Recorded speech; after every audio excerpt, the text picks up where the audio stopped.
Bismillah, masyaAllah, wa la quwata illa billah, masyaAllah. Al-khairu kullu biyadillah, masyaAllah. Kullu ni'matin minallah, masyaAllah.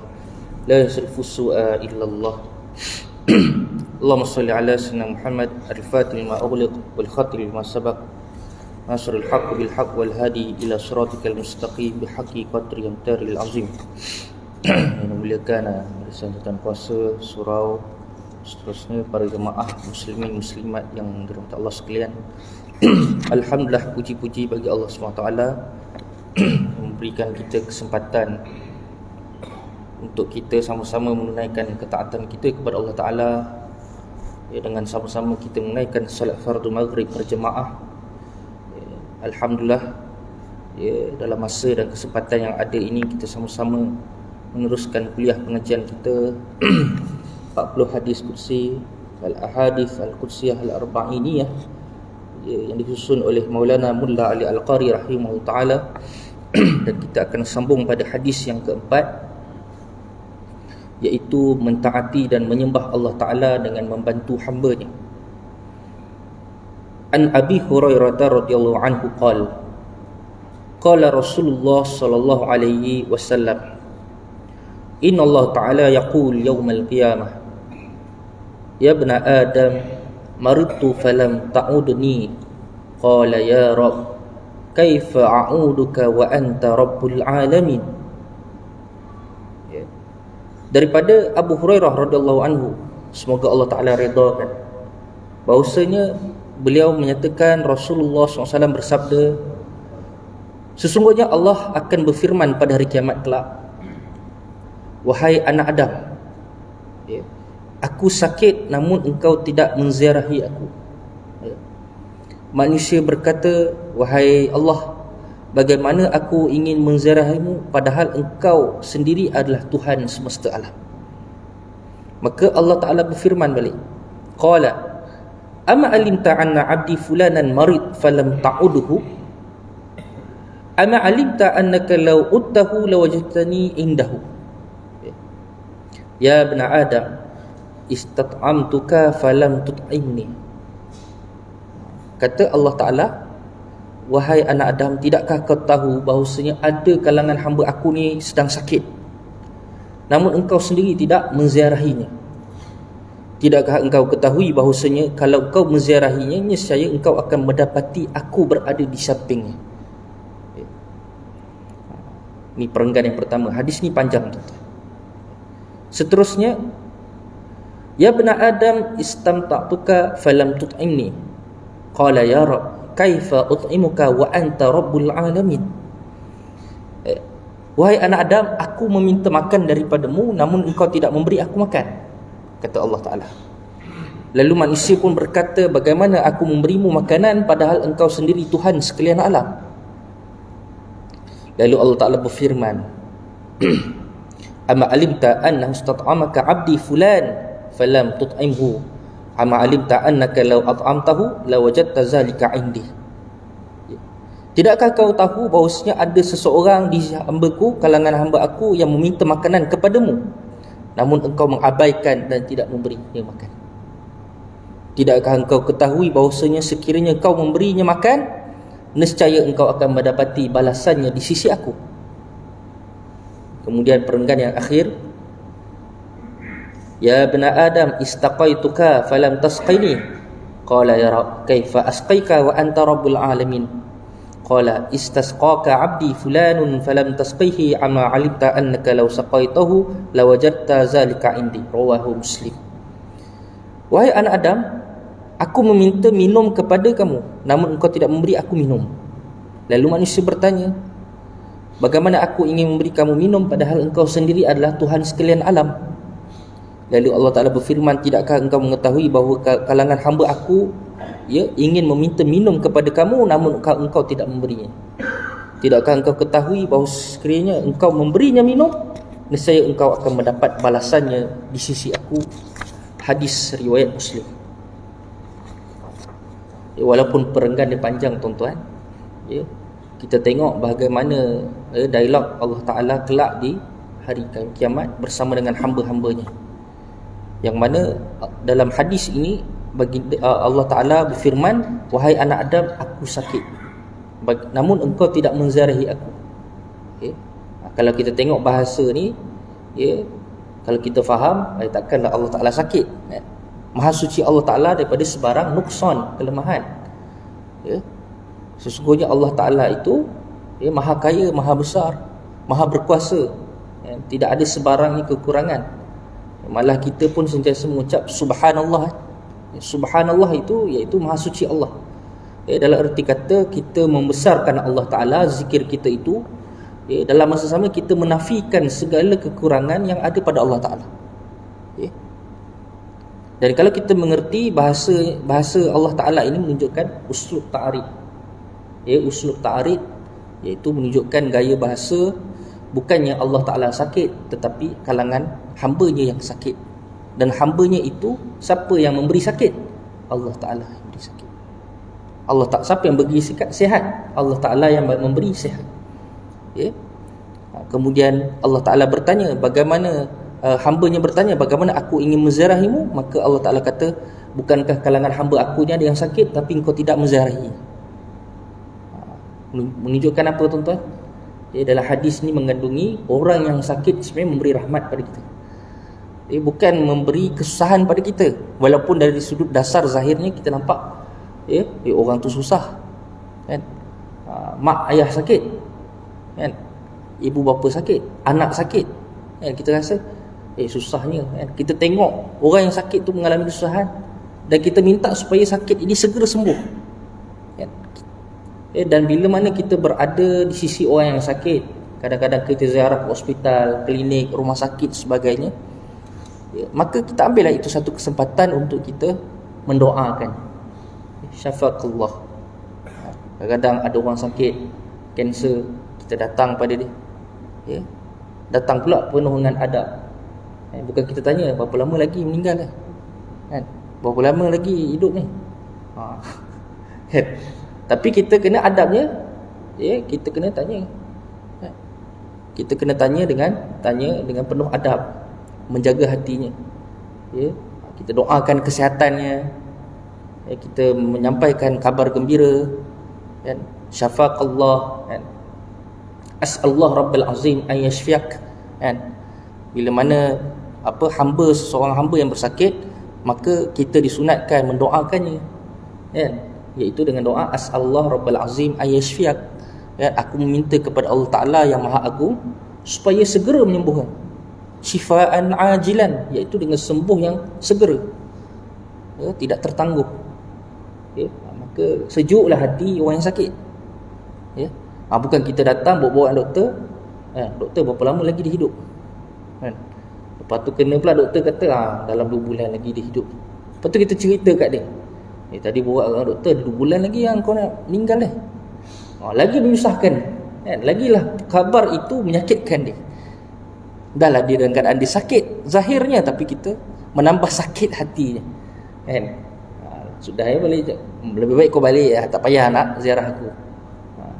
Bukan sebegitu, tapi sepatutnya kita datang dengan membawa rahmat, Dan Allah Ta'ala sendiri sebut, tidakkah engkau ketahui bahawasanya sekiranya kau menziarahinya, aku berada di sisinya. Maksudnya yang pertama, orang sakit itu sendiri dapat rahmat Allah Ta'ala, mendapat rahmat Allah Ta'ala dan maghfirah pada Allah Ta'ala.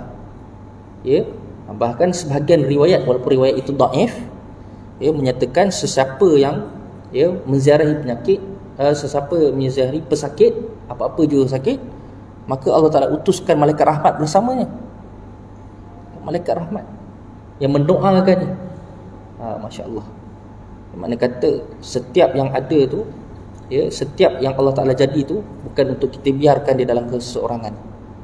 Sebab itulah hadis ni Allah Ta'ala tanya dalam hari kiamat nanti. Semasa suasana hari kiamat, Allah Ta'ala tanya. Kemudian yang kedua, soal makanan. Bagaimana aku ingin memberi makanan kepada engkau, wahai Allah, sedangkan engkau sendiri Tuhan sekalian alam. Tapi Allah Ta'ala menceritakan, sesungguhnya ada kalangan hamba aku yang tak makan lagi. Dalam kalangan hamba, tak makan lagi. Hamba Allah Ta'ala, tak kira lah orang tu orang susah ke, orang senang ke. Kadang-kadang orang senang pun, ya, kita ingat T20 rupanya sama juga B40 juga. Lagi keadaan ekonomi yang menggawat sekarang, ya. Jadi Allah Ta'ala tanya, kenapa engkau tidak menziarahinya, tidak memberinya makan? Nescaya engkau akan mendapati balasannya di sisi aku. Kita tahu bagaimana satu kisah, ya, seorang lelaki ataupun seorang perempuan, wanita, ya, yang mana dalam satu hadis menceritakan, ya, yang mana dia ini telah, ya, diceritakan oleh Rasulullah SAW dia masuk neraka. Ya, sedangkan dia ini menunaikan solat, sentiasa pergi masjid, kan? Kenapa asbab dia pergi, ya, dibalas dengan neraka? Ya, kata sahabat, tanya sahabat, sahabat-sahabat mula tanya, kenapa mereka, orang ini masuk ke dalam neraka? Maka Nabi beritahu, sesungguhnya ada kalangan saudara dia tapi dia tinggalkan. Dia tinggalkan saudara dia, ya, tanpa khabar berita. Walaupun dia sibuk, menginfakkan hartanya, kepada orang lain, tetapi dia tinggalkan saudaranya yang sendiri merupakan adik ataupun abang kandungnya. Maka dia dimasukkan neraka kerana membiarkan. Sebab itu tuan-tuan, kita sebut silaturrahim ini, ya, bukanlah benda yang sebenarnya bukanlah benda yang senang. Sebab apa? Nabi SAW sebut la yadkhulul jannah, man qata'a rahim. Tidak masuk syurga barang siapa yang memutuskan silaturahim. Cuba cek, kalangan saudara-saudara kita yang kita dah lama tak ziarah, yang lama kita tak memberi makan, kita pun tak tahu dia ni susah ke senang, kan? Maka di situ, itulah pengertian ziarah, kan? Siapa yang ziarah ni, ya. Kemudian tahaddau tahabbu, kan? Siapa yang datang bagi hadiah, saling membalas hadiah, maka, ya, dia saling kasih mengasihani, kan? Kata Nabi SAW, tahabbu, dia akan rasa hub, rasa cinta, ya, walaupun tak kisah pada adik kita ataupun, ya, abang kita, kakak kita dan sebagainya. Kemudian, wahai anak Adam, ya, aku meminta minum kepada kamu, namun engkau tidak memberi aku minum. Tidakkah engkau mengetahui bahawa seorang hamba-Ku, si Fulan, meminta minum kepadamu namun engkau tidak memberinya? Tidakkah engkau ketahui bahawa sekiranya engkau memberinya minum, nescaya engkau akan mendapati balasannya di sisiku, hatta memberi minum. Sebab tu ada riwayat sebut, sedekahlah walau bilhal, walaupun sekadar, sikit daripada susu. Riwayat lain, bersedekahlah walaupun bisyikki tamratin, makna kata sedekah walaupun setengah daripada biji tamar. Kerana apa? Sedekah itu akan menyelamatkan kamu ke dalam neraka Allah Ta'ala, daripada neraka Allah Subhanahu Wa Ta'ala. Sedekah kecil je tuan-tuan, walau bisyikki tamratin, walaupun separuh tamar. Tapi, kita jangan memandang remeh. Sebab tu Nabi kata SAW, la tahkiranna bil ma'rufi syai'an.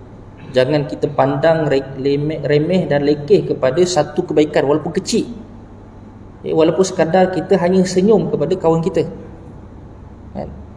walau kana biwajhin talakin, walaupun sekadar kita melemparkan senyuman kepada mereka, sekadar senyum pun dah dapat satu kebaikan di sisi Allah Ta'ala. Mulakan erat silaturrahim. Kemudian hadis yang seterusnya, hakikatnya kita akan belajar bahawasanya kita, dalam keadaan kita ni perlu ada, peka dengan orang lain. Sebab apa? Kata Ibn Khaldun, manusia ni tak boleh hidup dengan sendiri. Manusia ni tak boleh hidup dengan sendiri. Hatta dalam bab takwa pun, kita nak membina takwa kita, tuan-tuan. Allah Ta'ala sebut dalam surah Al-Ma'idah, wa ta'awanu 'alal birri wat taqwa, dan hendaklah kamu saling ta'awun, saling kerjasama dalam melakukan kebajikan dan takwa. Maksudnya takwa ni bukan untuk seorang sendiri, tapi takwa ni untuk semua. Sebab tu kata Ibn Khaldun, al-insan ijtima'iyun bit-tab'. Manusia secara tabiatnya, adalah manusia yang kena hidup insan secara berjemaah. secara beramai-ramai, dia tak boleh hidup seorang-seorang. Kita tengoklah tamadun mana, semua tamadun-tamadun yang hebat, kebanyakannya dia lahir dalam keadaan bermasyarakat, bukan dalam seorang-seorang. Mana ada negara hanya seorang je penduduk, tuan-tuan? Tak ada. Dia seorang saja. Lain lah kalau dia berada kat dalam pulau sesat, tu lain lah. Jadi nanti kata dalam pembangunan insan perlunya adanya saling manusia yang saling membantu, dan kita kena saling bertawaduk, merendah hati sesama kita, supaya kita jangan lihat orang yang minta bantuan itu suatu kesusahan kita, tapi sebagai pembantu kita dalam asbab pahala kita. Sebab kita tak tahu, boleh jadi kita bantu dia, esok Allah Ta'ala mudahkan di hari akhirat. Man nafasa kurbatan min kurabid dunya, nafasallahu anhu kurbatan yaumil qiyamah. Atau kama qala Rasulullah SAW. Siapa yang membantu melepaskan ataupun mencari jalan keluar bagi saudaranya, nescaya Allah Ta'ala akan bantu dia menyelesaikan masalah di akhirat esok. Jadi hadis ni ajar kita, masalah ni bukan terhenti kat dunia. Esok ke akhirat pun ada masalah juga, tuan-tuan. Masalah juga. Masalah ni akan ada di dunia dan akhirat. Akhirat pun ada masalah nanti. Masalah dengan siapa, tuan-tuan? Dengan manusia juga. Sehingga kan dalam Quran merakamkan yauma yafirru mar'u min akhih. Kan? Pada hari kiamat esok, manusia itu akan lari daripada saudara dia sendiri. Dia tak nak tolong. Wa ummihi wa abih, hatta mak dengan ayah dia pun tak mampu tolong. Wa sahibatihi wa bani, isteri-isterinya dan anak-anaknya pun tak boleh tolong dia. Ini Al-Quran cakap, likulli imri'in minhum yawma idzin sya'nu yughni. Pada hari kiamat esok, masing-masing sibuk dengan diri dia. Bukan fikir pasal orang lain, tapi fikir pasal dosa dia semasa kat dunia. Itu yang masalahnya, tuan-tuan. Jadi masalah tu nak kena selesai kat dunia, kan? Kena selesaikan kat dunia lagi, bukan dekat akhirat. Itu yang kita takut. Sebab itu kita jangan menzalimi manusia, jangan kita menyusahkan jiran, sebab tu dalam hadis pun ada sebut, kan, bab jiran pun ada yang jiran yang masuk neraka, kan. Antaranya la yadkhulul jannah, siapa yang tak kalangan manusia yang tak masuk syurga, antaranya la ya'man jaruhu biwa'iqihi, yang sentiasa ganggu keamanan ataupun keharmonian jiran. Antara contoh apa, tuan?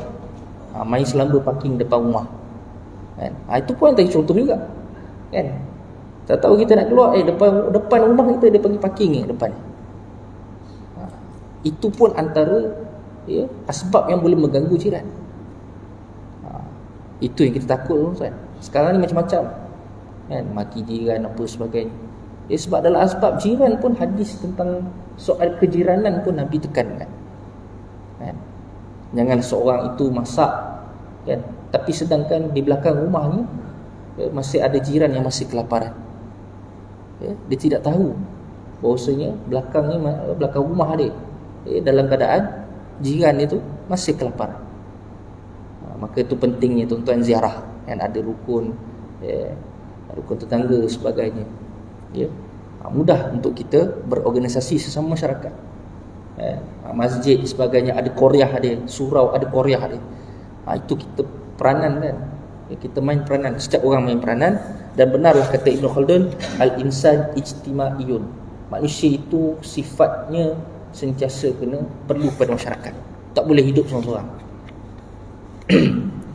Kemudian hadis yang kelima, ganjaran yang Allah Ta'ala bagi kepada sesiapa yang diuji kehilangan mata. An Anasin radhiyallahu anhu qala, daripada Anas radhiyallahu anhu telah berkata, sami'tu Nabi sallallahu alaihi wasallam yaqul, qala Allah Subhanahu wa ta'ala, idza talaitu 'abdi bihabibatayhi fasabar awattuhu minhumal jannah yurid ainaihi, rawahu Ahmad wal Bukhari. Allah Ta'ala berfirman, bahawasanya apabila aku menguji hamba-ku dengan mengambil kedua-dua kesayangannya, ya, iaitu siapa tuan-tuan? Kedua-dua kesayangannya, bihabibataihi, iaitu dua matanya. Allah Ta'ala takdirkan, ya, barangkali sejak daripada dia lahir, ya, Allah Ta'ala tarik nikmat penglihatan padanya. Maka kata Allah, lalu dia bersabar di dunia, maka aku akan gantikan kedua-duanya esok dengan balasan syurga Allah Ta'ala. Hadis riwayat Ahmad dan Al-Bukhari. Ya, yang pertama kita faham bahawasanya kekurangan yang ada pada diri kita itu, ya, sebenarnya satu rahmat daripada Allah Ta'ala. Ya, sebab tu saya teringat seorang syekh daripada Arab. Bila dia tengok ada seorang budak, dia ziarah seorang budak yang matanya buta, tuan-tuan. Kanak-kanak yang matanya buta sejak lahir. Ya, lalu dia membaca Al-Quran, ya, tanpa melihat apa-apa, tuan-tuan. Makna kata dia Al-Hafiz lah, tuan-tuan. Biasalah orang Arab ni umur 10 tahun dah khatam Quran, dah hafiz Quran dah, tuan-tuan. Imam Syafi'i 7 tahun dia dah hafiz. Imam Syafi'i ni hebat, umur 15 tahun dah jadi mufti dah. Hebat. Orang hebat. Jadi Allah Ta'ala takdirkan, ya, si fulan ini, kanak-kanak ini dalam keadaan tiada mata. Lalu ditanya, ya, apa perasaan kamu bila sejak lahir kamu tak ada penglihatan? Maka pun dia balas, aku sangat bersyukur kepada Allah Ta'ala. Kerana apa? Kerana aku tak dapat lihat perkara-perkara haram. Masya Allah, ya. Jadi imam tu, Syekh Mahir tu, dia pun menangis lah. Allah, ya, dia menangis lah, ya. Video tu ada, tuan-tuan, ya. Barangkali sudah ada yang tengok kat YouTube, ya, bagaimana pertemuan Syekh Mahir dengan kanak-kanak tu, ya. Dia baca Al-Quran, Masya Allah, masih cair, ya. Jadi dia pun bacalah hadis tadi, iza talaitu abdi bihabibataihi, kalaulah aku, ya, menguji hamba aku dengan kehilangan dua matanya, fasabar awattuhu minhumal jannah, maka dia sabar, kemudian Allah Ta'ala akan gantikan dia dengan syurga Allah Subhanahu wa Ta'ala. Ya. Maknanya kata dalam dunia ni, tuan-tuan, kita kena banyak bersabar. Ya. Solat pun sama, kena banyak bersabar. Ada budak-budak tanya, Ustaz, sampai bila kita nak solat? Sampai bila lah, ya, kita balas balik, sampai bila kita kena solat?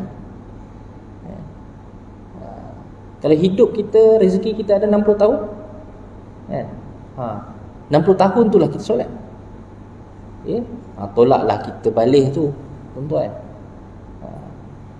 Jadi siapa yang dah balik, umur 15 tahun bagi lelaki, tolaklah. Jadi banyak tu je lah kita solat tu, ya, banyak tu je lah kita solat. Jadi hidup ni kena bersabar. Yang pertama, sabar melakukan ketaatan kepada Allah Ta'ala, ya. Sabar kepada Allah Ta'ala dengan kita tidak mensyirikkan Allah Ta'ala, ya. Dan inilah musuh-musuh Islam, ya. Dia nak perdayakan, ya, orang Islam, ya, dengan, ya, bermacam-macam ujian, ya. Pergi kat bomoh, ni main akidah ni, tuan-tuan, ya. Pergi jumpa ahli sihir. Sedangkan dalam hadis riwayat Ahmad mengatakan, man ata arrafan, siapa yang datang kepada bomoh ataupun dukun, au kahinan, ya, tukang sihir, fasaddaqahu bima yaqul, kemudian dia membenarkan apa yang kata si ahli sihir itu ataupun, ya, si tukang dukun itu, faqad kafara bima unzila ala Muhammad, maka dia telah kufur apa yang diturunkan oleh baginda Muhammad sallallahu alaihi wasallam, ya. Maka tak wajarlah kita, ya, kalau kita sebut bab gangguan-gangguan ini, ya, tak wajarlah kita berikhtiar dengan ikhtiar cara yang melanggar syarak, ya. Sebab syaitan macam mana pun dia akan cuba juga, ya, untuk bagi kita punya iman ya, terlajak juga, ya, dengan macam-macam ujian yang dia datangkan, ya. Hatta dalam bab pemikiran sekalipun, ya, hatta dalam bab, ya, ideologi liberal sekalipun, macam yang kat Indonesia banyak berlaku. Muslim liberal mempertikaikan tudung, kata tudung bukan syariat Allah, kata tudung ni jumuk. Tu yang berlaku tu. Jadi kuncinya apa? Kuncinya kita kena sabar, bertaati perintah Allah Taala. Lantaklah orang nak kata apa tu. Sebab apa? Suasana ini juga berada semasa fasa di Mekah juga, Nabi SAW. Dalam surah Sad Allah Taala ceritakan, wa antalaqal mala'u minhum animshu wasbiru ala alihatikum inna hadza la syai'un yurad. Aja'ala al-alihata ilaha wahidah in hadza illa ikhtilaq atau ila akhir ayat.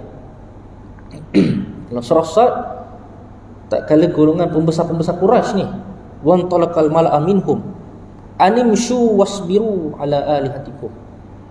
Dia pesan dekat semua penganut-penganut agama sesat Arab Jahiliyah ni. Dia kata apa? Isbiru ala alihatikum, iaitu sentiasa sabar dengan Tuhan-Tuhan kamu. Maksudnya alihah ni Tuhan yang ramai. Mereka ada berhala banyak, 360 berhala. Ada berhala Hubal.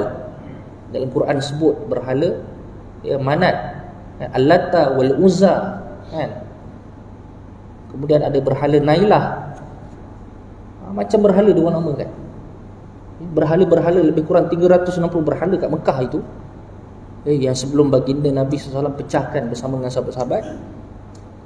Pesan mereka, pesan siapa? Abu Jahal, pesan Walid Al-Mughirah, dan sahabat-sahabatnya, geng-geng yang jahat jahiliah ni. Dia kata apa? Wasbiru ala alihatikum, sabarlah dengan Tuhan-Tuhan kamu. Orang kafir pun bersabar juga. Kalau kita tengok ayat ni, Masya Allah, orang kafir pun bersabar dengan Tuhan-Tuhan mereka. Sampai mereka mendakwa, aja'alal alihata ilaha wahidah inna hadza illa ikhtilaq. Sangat pelik mereka jadikan Tuhan ini, Allah Ta'ala ini, sebagai Tuhan yang esa. Dia kata macam tu. Puak jahiliah ni mana percaya? Dia tak mengesakan Allah. Orang percaya Tuhan tu ramai. In hadza illa ikhtilaq. Ini semua adalah rekaan agama Muhammad, dia kata. Sebab akidah ni sistem yang sangat kuat. Mereka juga sabar dengan Tuhan-Tuhan mereka. Maka sudah tentu kita tuan-tuan lagi kena sabar, dengan pegangan akidah kita ni. Kita pegang la ilaha illallah Muhammadur Rasulullah. Itu kita punya akidah kita. Jangan bagi dia rungkaikan iman kita. Kemudian dalam satu hadis Nabi SAW sebut, ya bunai, innaka lan tajida ta'amul iman hatta ta'lam anna ma asabaka lam yakun liyukhti'aka wa ma akhta'aka lam yakun liyusibaka. Ubadah bin Samit dia mewasiatkan kepada anaknya. Ini bukan hadis lah, mana kata ni Ubadah bin Samit sahabat lah. Anaknya sebelum dia mati, dia kata wasiat dia apa? Wahai anakku, innaka lan tajida ta'mul iman, kamu semua takkan merasa kemanisan iman, hatta ta'lam anna ma asabak lam yakun liyukhti'aka, sehinggalah engkau yakin apa yang telah ditakdirkan menimpa dirimu pasti tidak akan terlepas. Dia kata apa? Takdir yang mendatang ni, sama ada baik ke buruk ke, kita kena hadap juga. Dan dia tidak akan terlepas daripada kita. Dan apa yang telah ditakdirkan tidak menimpa dirimu, pasti juga tidak akan menimpa dirimu. Bab jodoh, bab rezeki, bab nikah kahwin, itu semua takdir yang mendatang tu, kata Ubadah bin As-Samit, setiap orang ada bahagian-bahagian. Jadi kita kena faham, hidup ni adalah perjuangan. Hidup ini adalah satu perjuangan. Takdir baik ke, takdir buruk ke, kita kena terima. Tak mudah kita nak cakap benda ni, tapi benda ni kita kena lalui juga.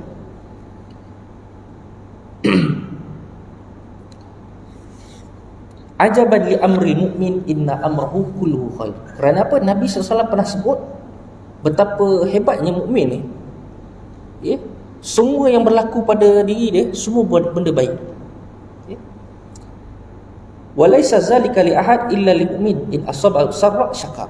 Kalau benda tu baik, ya, takdir yang dia dapat itu baik, ya, contoh dia berjaya dalam periksa, dia dapat nombor 1, maka orang mukmin dia akan syakar, dia akan bersyukur kepada Allah Ta'ala. Ya. Fakana khairalah, maka itu adalah baik untuk dia. Tetapi wa in asaba darra, tapi kalau dia dapat ujian, kesusahan, dapat periksa pula, dapat membulas, belajar banyak, masa kan sampai tinggal tak main bola, tak main badminton, tak keluar rumah, tapi fail juga, gagal, Admat pun gagal, biologi pun gagal, semualah. Maka kata Allah, walaupun dia dapat ujian, tapi dia dapat tetap sabar, maka itulah sifat mukmin.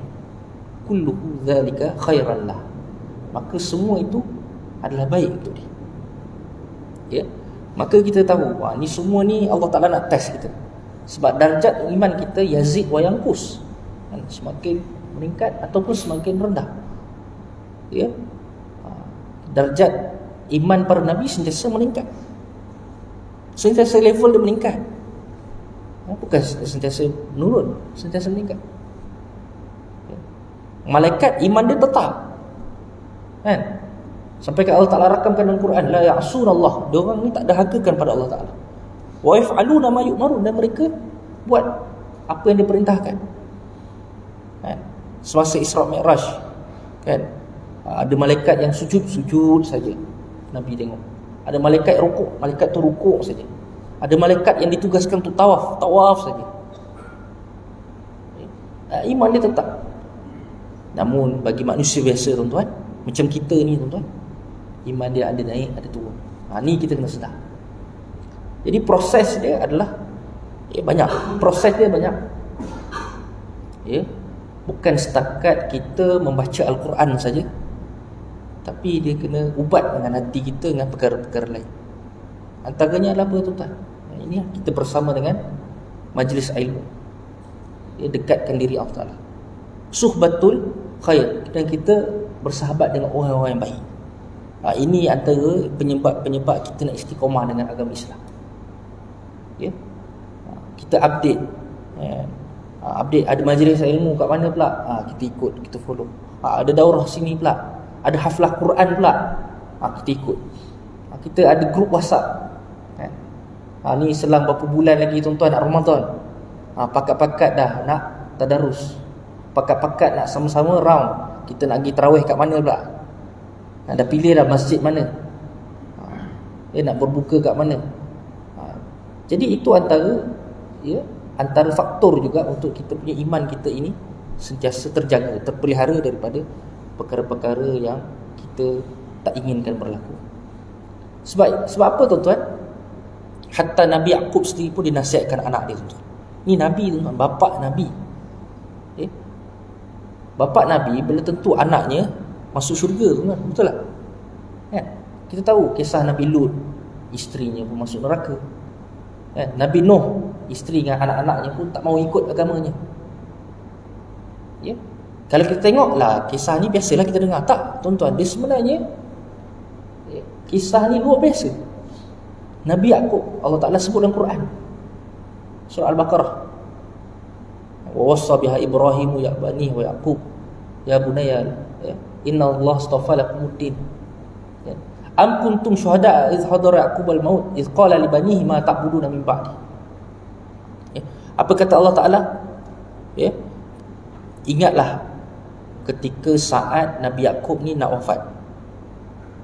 Iz hadara Yaqub al-maut, maksudnya saat Nabi Yaqub ni dah nak meninggal. Apa pesan? Iz qala li banihi, maka dia kata ke anak-anak dia, wahai anak-anakku. Nabi Yaqub, nama anak dia ramai, tuan-tuan, Nabi Yaqub ni. Ada yang kata 12 orang, ada yang kata lebih. Kan? Ya, anak Yaqub kan bangsa Israel, tuan-tuan. Ya, keturunan Yaqub kan digelar Israel. Jadi apa pesan Nabi Yaqub ni? ma ta'buduna min ba'di, apa yang kamu akan sembah selepas pemergian aku.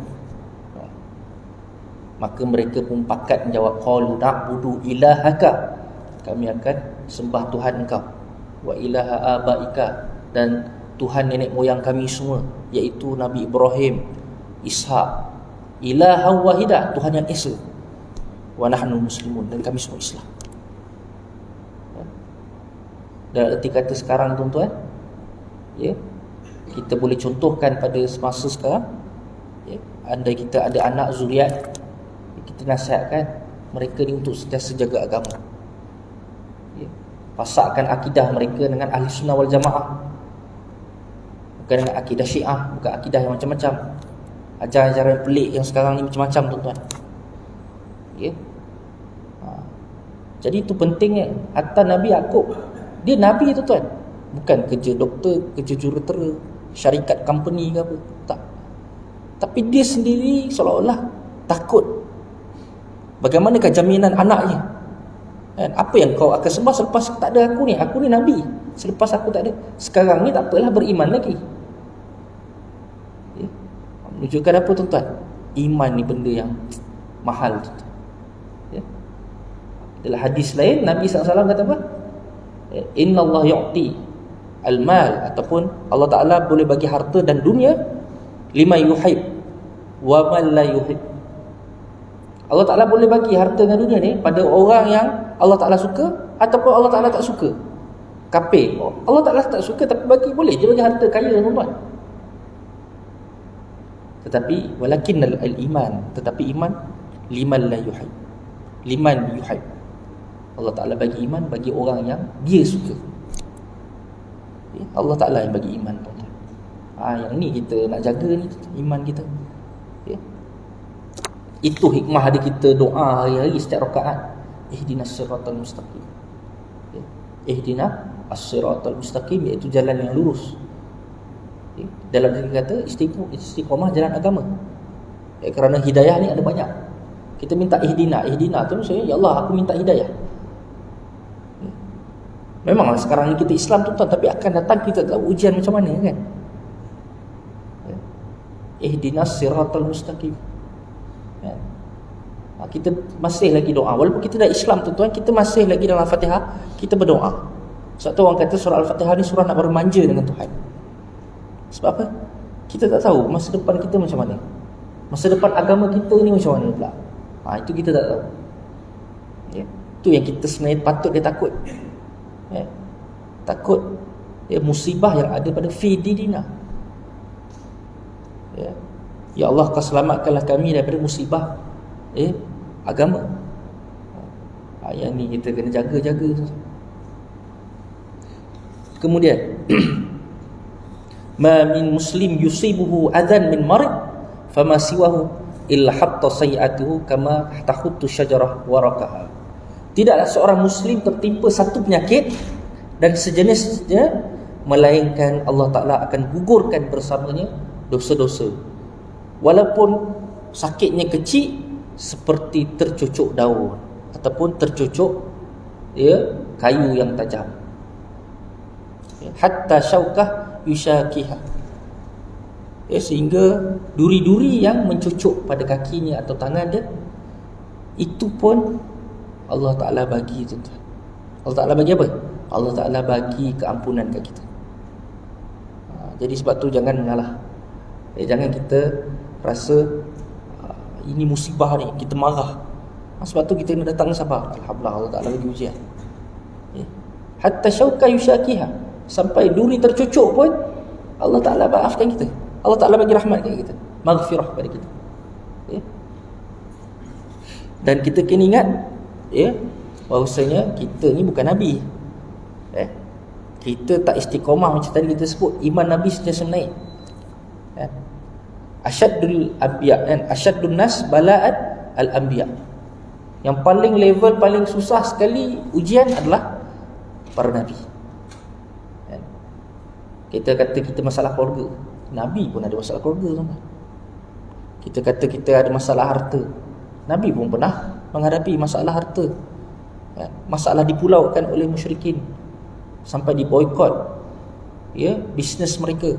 Mereka nak berniaga, nak beli makanan, ya, sampai kan diceritakan sahabat-sahabat masa tu di fasa Mekah makan apa tu? Makan daun je tu, ya. Sampai sakit perut. Kita tak diuji lagi sampai tahap tu. Tapi generasi Nabi dengan sahabat, mereka dah kena dah ujian macam tu. Jadi boikot, ya.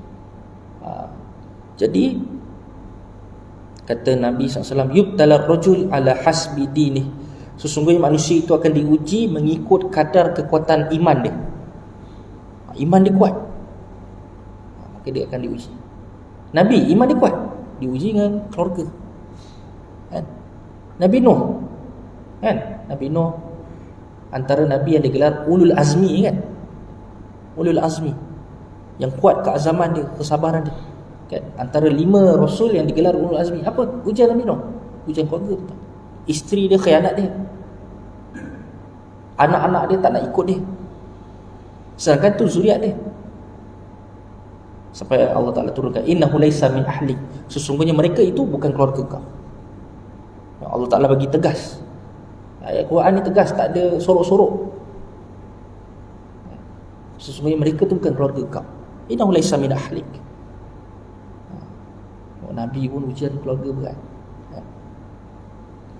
Maka selayaknya lah mereka ini mendapat darjat yang tinggi kat syurga, syurga Firdaus. Fa in kana dinuhu salban ishtadda bala'uhu, kata Nabi, kalaulah iman dia kuat, maka dia lebih lagi kena ujian. Ishtadda bala'uhu, lagilah banyak. Orang kata ustaz, tapi anak ustaz, tapi anak macam dajal, kata gitu. Tak elok cakap macam tu. Ya. Kita tengok Nabi Nuh, anak dia pun tak ikut, tak terselamat pun daripada bahtera Nabi Nuh, kan? Tapi pengikut Nabi Nuh tak ada pun kata macam-macam kat Nabi Nuh, kan? Yang sikit je yang mengikut, kan? Ada setengah riwayat kata 10 orang, ada sebagian kata 20 orang yang ikut, ada yang kata 30 orang, sebagian tafsir. Tak ada pun dia kata anak Nabi Nuh ni teruk juga, macam mana dia didik anak dia, Nabi Nuh bersalah. Tak, kita tak akan kata macam tu.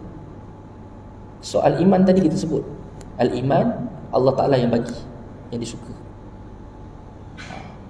Fir'aun, hebat, kaya tuan-tuan, sampai dia kata faqala ana rabbukumul a'la, aku ni Tuhan yang paling tinggi, paling mulia. Sebab tu dia buat menara piramid tu, dia nak cabar Tuhan Musa. Kita buat tu laluan tu.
Allahu Akbar, Allahu Akbar,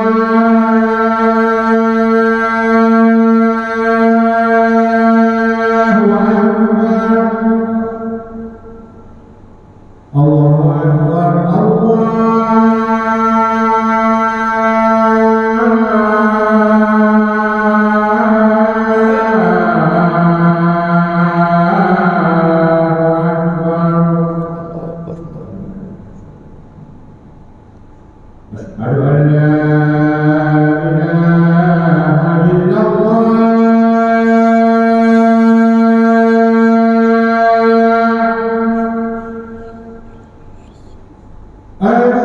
Asyhadu an la ilaha illallah,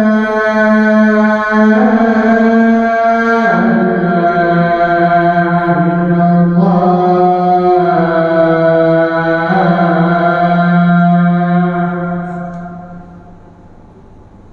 أشهد أن محمدا رسول الله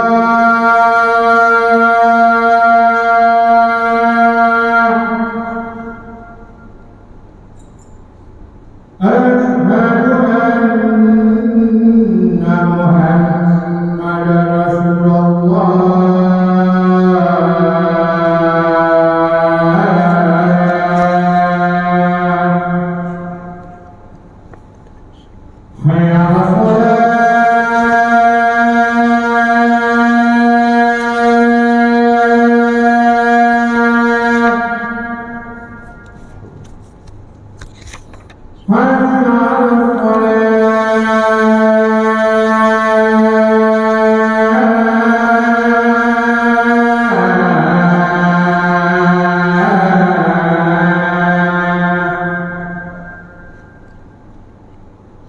حي على حي على حي على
اللهم رب هذه الدعوة الدائمة والصلاة والسلام شرف الدار تعالى الرافع وبعث المقص.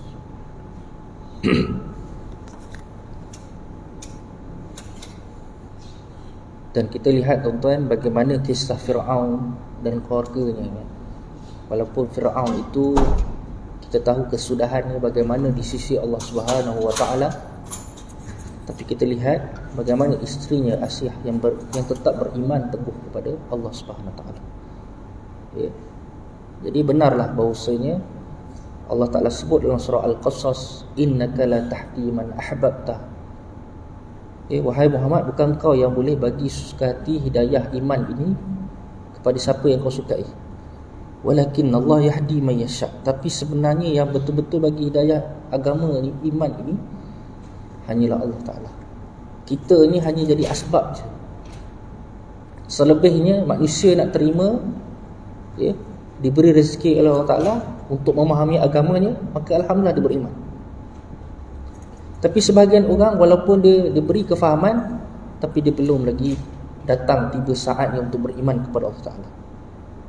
Ramai, ya, yang diberi kefahaman, ya.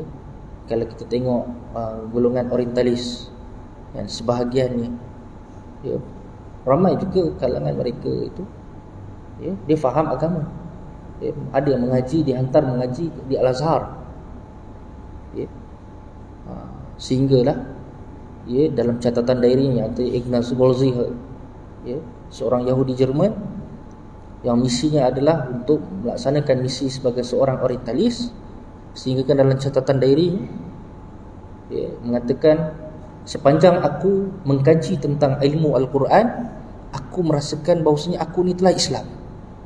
Lalu aku berpatah balik, aku berpaling tadah semula untuk kembali menjelaskan misi aku yang sebenar.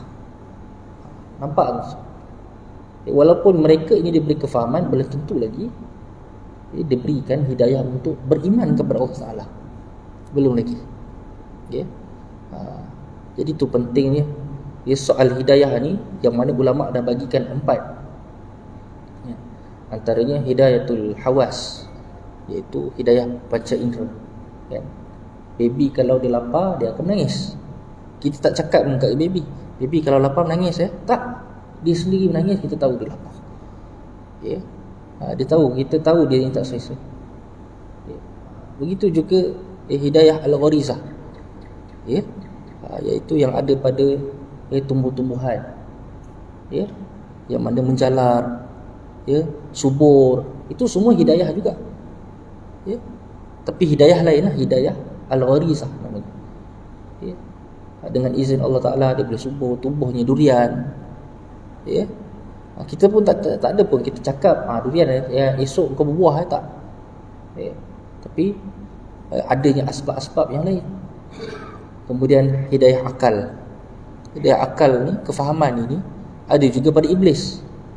Dia tahu Allah Ta'ala itu satu, tapi dia ingkar dengan perintah Allah, lalu dia jadi kafir. Qala fakhruj minha fa innaka rajim.